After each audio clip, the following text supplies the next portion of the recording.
दोस्तों, भगवान शिव के बारे में ऐसा कहा जाता है कि भगवान शिव त्रिलोक के आदि और अंत के देवता है, जिनके आगे दुनिया की सभी शक्तियां असफल हो जाती हैं।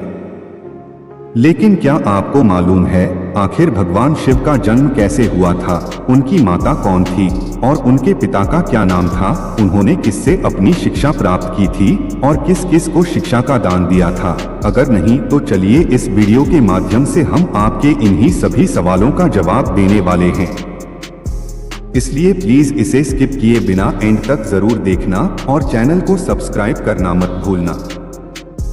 दोस्तों, आज सबसे पहले भगवान शिव के जन्म से जुड़ी पहली कहानी यानी शिव पुराण की एक लोकप्रिय कथा के बारे में बताने वाले हैं।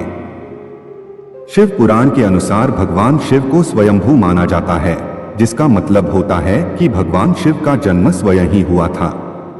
यानी कि इससे एक बात तो साफ हो जाती है कि न ही भगवान शिव की कोई माता है और न ही उनके कोई पिता है। इसी कारण से भगवान शिव पंच तत्वों से भी परे है, जिस कारण से इन्हें मृत्यु का भी कोई भय नहीं है और इनकी मृत्यु कभी नहीं हो सकती। पर अब बात करते हैं विष्णु पुराण में बताई गई भगवान शिव के जन्म से जुड़ी हुई एक और कहानी के बारे में। विष्णु पुराण में बताया गया है कि भगवान विष्णु के माथे से निकलने वाले तेज के कारण भगवान शिव की उत्पत्ति हुई थी और उनकी नाभि से निकलते हुए तेज से ही कमल पर विराजमान ब्रह्मा जी का जन्म हुआ था। मगर दूसरी ओर भगवान विष्णु के जन्म के बारे में शिव पुराण में बताया गया है कि एक बार की बात है जब भगवान शिव अपने घुटने मल रहे थे और उनके घुटनों से निकालने वाले मैल से भगवान श्री विष्णु जी का जन्म हुआ था।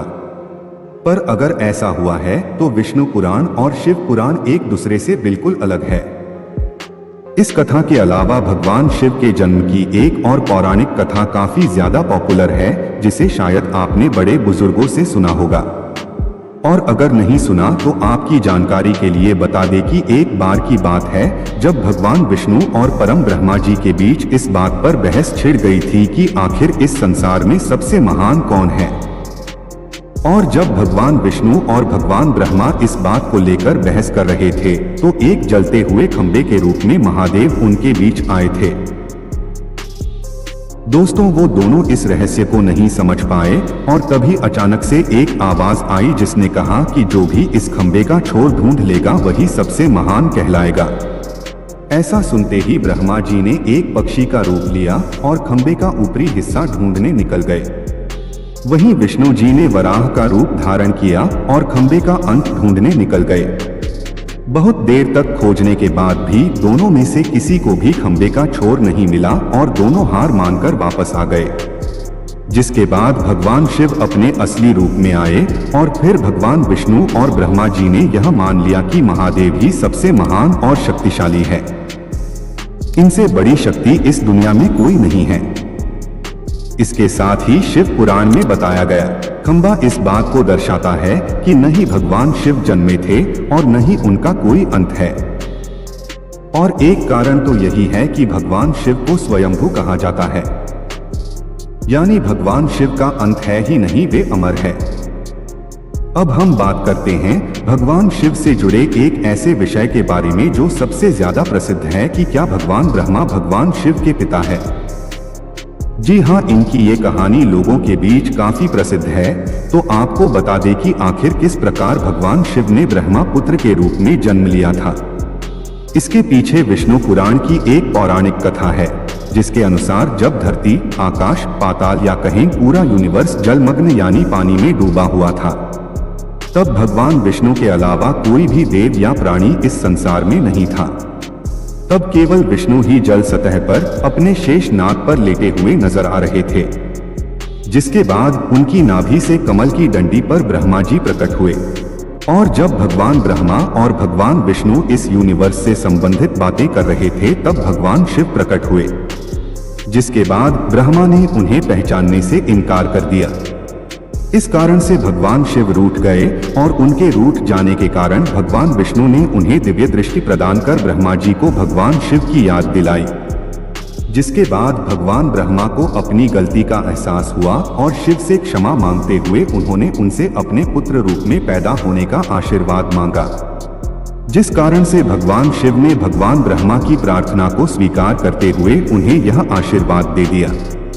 लेकिन इसके बाद जब भगवान ब्रह्मा ने इस सृष्टि की रचना शुरू की तो उन्हें एक बच्चे की जरूरत पड़ी और तब उन्हें भगवान शिव का आशीर्वाद ध्यान आया, जिसके लिए भगवान ब्रह्मा ने तपस्या की और बालक के रूप में भगवान शिव उनकी गोद में रोते हुए प्रकट हुए।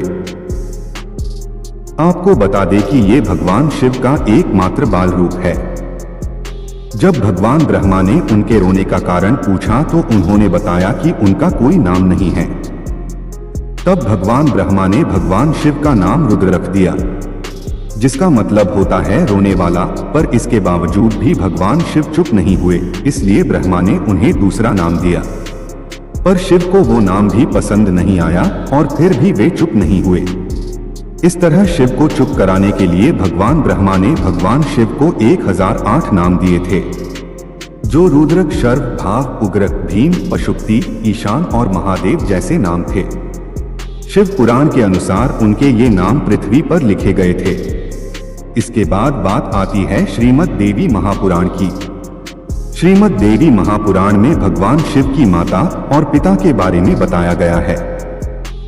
श्रीमद् देवी महापुराण के अनुसार देखा जाए तो एक बार जब भगवान नारद जी ने अपने पिता भगवान ब्रह्मा जी से पूछा कि सृष्टि का निर्माण किसने किया है, साथ ही भगवान विष्णु, भगवान शिव और आपके माता पिता कौन है, तब भगवान ब्रह्मा जी ने नारद जी को त्रिदेवों के जन्म के बारे में बताया।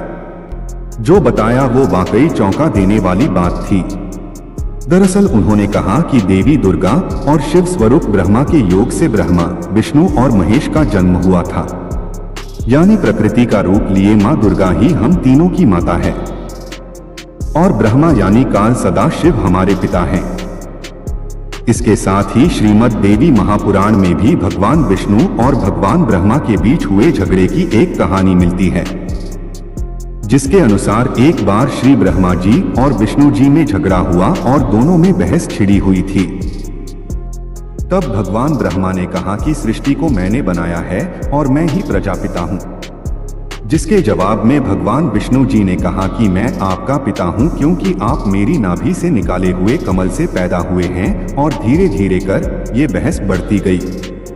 दोस्तों, इसके बाद इन दोनों का झगड़ा सुनकर सदाशिव वहां पहुंचे और उन्होंने कहा कि पुत्र, मैंने ही तुमको इस संसार को बनाने और इसे संभालने के केवल 2 काम दिए हैं। इसी प्रकार मैंने शंकर और रुद्र को संहार और तिरोक्ति के कार्य दिए हैं। इसके साथ ही उन्होंने कहा कि मेरे 5 मुख हैं, एक मुख से आकार, दूसरे मुख से उकार, तीसरे मुख से मुकर, चौथे मुख से बिंदु और 5वें मुख से नाद यानी कि शब्द प्रकट हुए हैं। उन्हीं 5 को एक साथ मिलाकर देखा जाए तो एक अक्षर ओम बनता है, जिसे आज हम सभी भगवान शिव के मूल मंत्र के रूप से जानते हैं। इतना कहने के बाद भगवान ब्रह्मा और विष्णु दोनों ही समझ गए कि भगवान शिव से ज्यादा शक्तिशाली इस दुनिया में कुछ भी नहीं है, और दोनों ने भगवान शिव को प्रणाम किया और चले गए। चलिए दोस्तों, अब जब आप भगवान शिव के बारे में इतना तो जान ही चुके हैं, तो क्या आपको पता है कि आखिर भगवान शिव ने किससे शिक्षा प्राप्त की थी और उनके गुरु कौन थे? हम जानते हैं, शायद ही इसका जवाब आप में से किसी को पता होगा, पर जिन्हें नहीं पता उन्हें बता दे कि भगवान शिव स्वयं इस संसार के गुरु माने जाते हैं, जिन्होंने संसार में गुरु शिष्य की परंपरा की शुरुआत की थी। लेकिन अगर सवाल आता है कि आखिर भगवान शिव किसके गुरु थे, तो आपको जरूर जान लेना चाहिए कि हिंदू धर्म के ग्रंथ कहते हैं कि ब्रह्मा जी और शिव जी इस संसार के सबसे पहले गुरु हैं, जिन्होंने गुरु शिष्य के इस दश्ते की शुरुआत की थी, जहां भगवान ब्रह्मा ने अपने मानस पुत्रों को शिक्षा प्रदान की थी, वही भगवान शिव ने अपना ज्ञान केवल अपने 7 शिष्यों को दिया था। यानी भगवान शिव 7 शिष्यों के गुरु थे, और वे जिन शिष्यों के गुरु थे उन्हें आज के समय में सप्तऋषियों का दर्जा दिया गया है। तो दोस्तों, ये थे भगवान शिव के जन्म से जुड़े हुए कुछ रहस्य, जो आपको कैसे लगे हमें कमेंट करके जरूर बताइए। और साथ ही अगर आपको वीडियो पसंद आया हो तो इसे लाइक और चैनल को सब्सक्राइब करना बिल्कुल ना भूलें। अब हम आपसे आज्ञा चाहते हैं। धन्यवाद।